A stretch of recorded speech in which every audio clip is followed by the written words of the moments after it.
Bona tarda a tothom. Avui parlarem del consum tèxtil.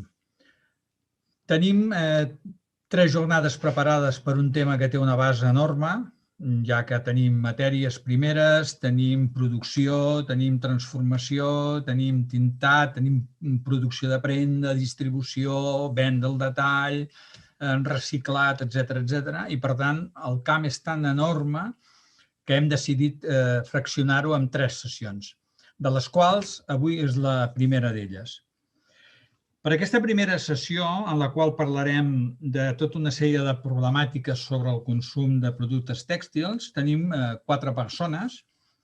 El José Manuel Alonso, responsable de continguts de l'empresa Opcions, la Eva Inda, que és la responsable d'innovació tèxtil de Fasolà, l'Encarna Ruiz, que és directora de Teoria i Anàlisi del Disseny de l'Escola ESDI de Sabadell, i el senyor Amadeu Barbany, de l'empresa Iaios, que és una empresa que produeix articles una mica a la mida o una mica personalitzats.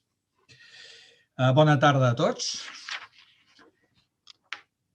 Començarem la sessió amb 4 preguntes. La primera pregunta que us dirigiré és: quina creieu que és la problemàtica que té el consum tèxtil? El fast fashion, el problema mediambiental, el problema de drets socials o el problema de desenvolupament local? Me tiro a la piscina. A mi m'agradaria aportar algunes dades així més concretes i també comentar que jo també, al igual que Encarna, jo soc de Granada també, curiosament. Així que espero que el català vagi bé. Repassant a nivell ambiental, nosaltres en les recerques que hem fet a la revista Opcions, que detectem que són les principals problemàtiques. Per una banda, tipus de materials que es fan servir, sobretot el cotó i els materials sintètics derivats del petroli, són problemàtics. Els derivats del petroli, no? El nylon o la poliamida, etc. El petroli és un material no renovable, per tant, des del punt de vista de la indústria de la moda, és un material que a la llarga no té futur i que competeix amb altres usos. És una indústria que és molt intensiva en l'ús d'aigua. En el cas del cotó és molt intensiva en l'ús de pesticides, que dona molts problemes. És aproximadament responsable d'un 8% d'emissions de gasos d'efecte hivernacle. Genera un problema de microplàstics pel rentat a la rentadora de les peces derivades del petroli. Cada any s'aboquen al mar aproximadament 500.000 de tones de microfibra. D'acord? I estem en unes taxes de reciclatge i aprofitament de materials molt baixes a l'estat espanyol. Només el 8% de residus tèxtils.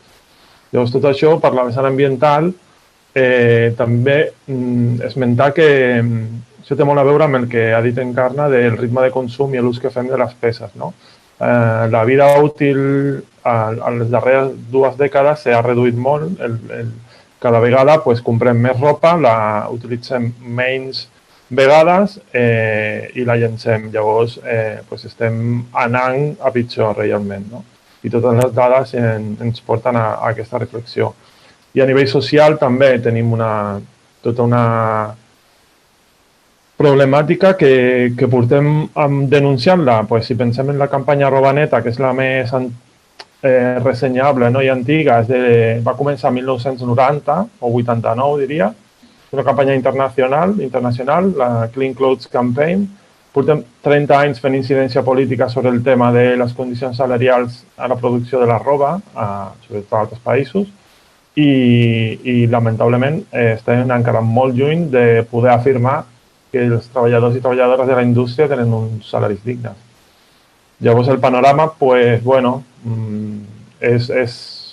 és difícil, és un panorama, és un sector molt globalitzat amb impactes molt importants i que està molt sotmès a la globalització econòmica dirigida pel capital. Llavors, hi ha molt per canviar. La segona pregunta d'aquesta sessió, no? Des de la teva opinió i la teva experiència, cap on creus que hauríem d'anar? quines creus que haurien de ser les alternatives? Dic, doncs, bueno, la veritat que així per tancar aquesta secció, jo crec que estem d'acord en el que necessitem consumir menys i millor roba una mica com abans, que la roba té un preu i que si violem aquest principi de la roba nova té un preu, alguna cosa estem fent malament. Crec que hem de combinar aquest consum de roba de qualitat en tots els aspectes de la paraula qualitat amb la introducció de manera eficient de mesures de estirar la vida de la roba. ¿Vale? Això té un part de com abans i també millores tecnològiques. No?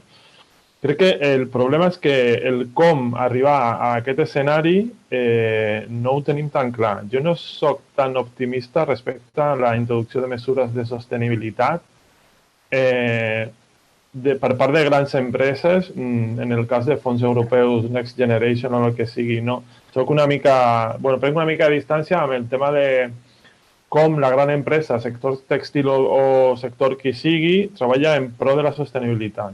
Vull dir, me lo creo nada más que a medias.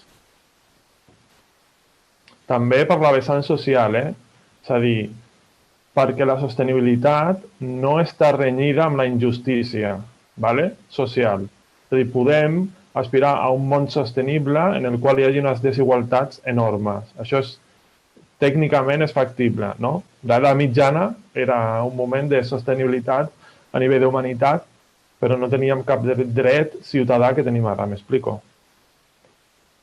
Hauríem de veure les dues vessants. La tercera pregunta. El consumidor pot ser palanca de canvi per avançar cap a aquesta sobirania? I ho pot ser per avançar cap a la proximitat? O sigui, sobirania i proximitat penses que han d'anar relacionades? No. A veure, primera part de la pregunta, el consumidor pot ser palanca de canvi? Sí, evidentment, perquè el consumidor, és a dir, segueix els diners, no? A on van els diners, allà estàs tu mantenint un tipus d'empresa, un tipus de manera de producir, o etc. ¿Vale?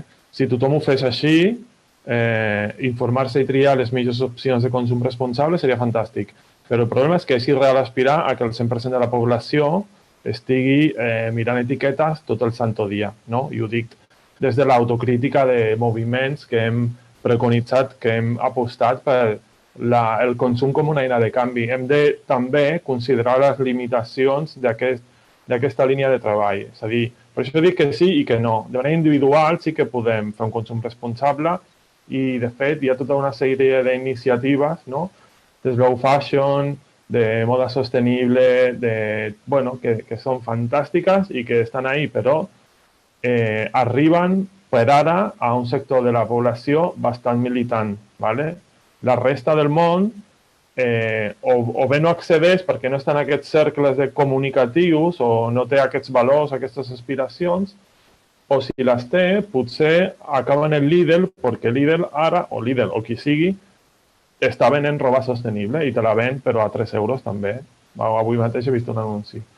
Llavors, hem de tenir en compte que el consum és una eina de canvi, però s'ha de combinar amb acció, no només individual, sinó acció col·lectiva, acció de l'administració, cooperació internacional, perquè aquestes xarxes de provisionament són molt llargues, etc. ¿Vale?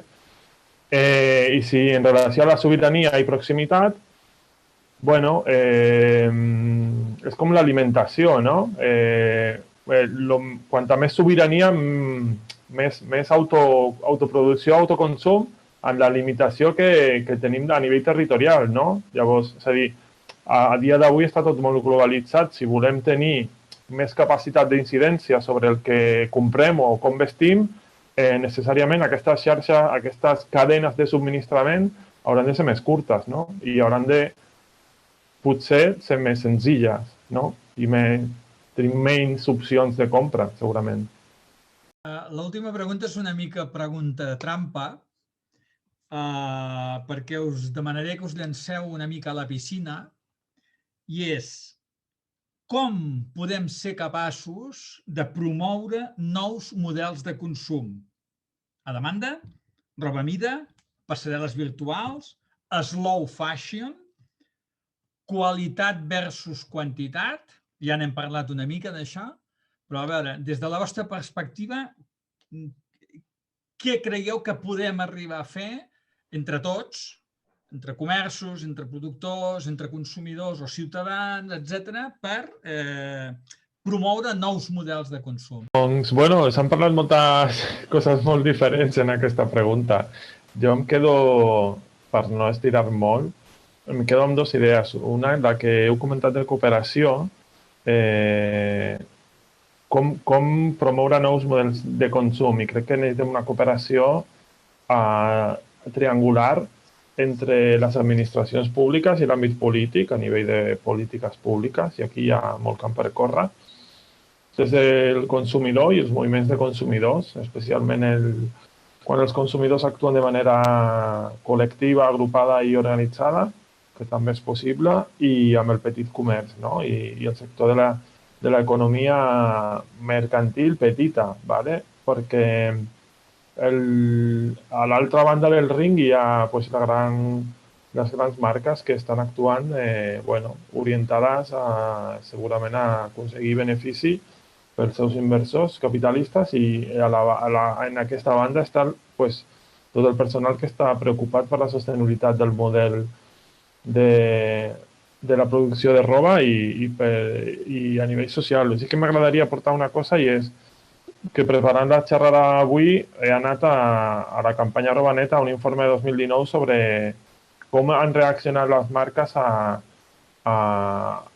com s'han compromès a garantir salaris dignes, no?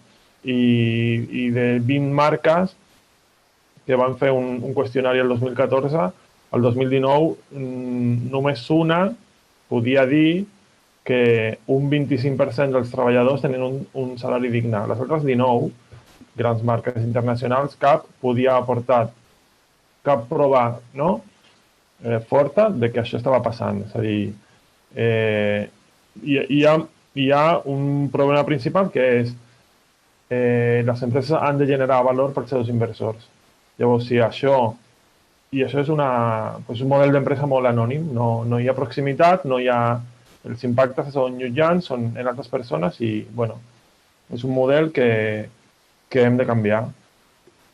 I a part d'aquest incís, sí que volia fer la reflexió de que estem parlant molt de com podem consumir millor, i també és veritat que de vegades ens centrem massa en com canviar el món a través del consum. I la pregunta que m'agradaria posar sobre la taula és: volem solucionar un problema social amb propostes de mercat, és a dir, amb una operativa de mercat, com a consumidors i productors, o hem d'anar a la política o a altres mitjans per fer-ho? M'explico, perquè de vegades sembla ser que l'únic que podem fer és, des del punt de vista de la nostra acció com a consumidors, com a productors, comerciants, el que sigui. I estem parlant de la sostenibilitat o la justícia social o els drets econòmics, socials i culturals són qüestions polítiques que s'han de resoldre també, evidentment, en la política. Per això deia a l'inici que hem de cooperar administracions, consumidors, empreses, hem de cooperar per fer aquest model de consum de roba possible.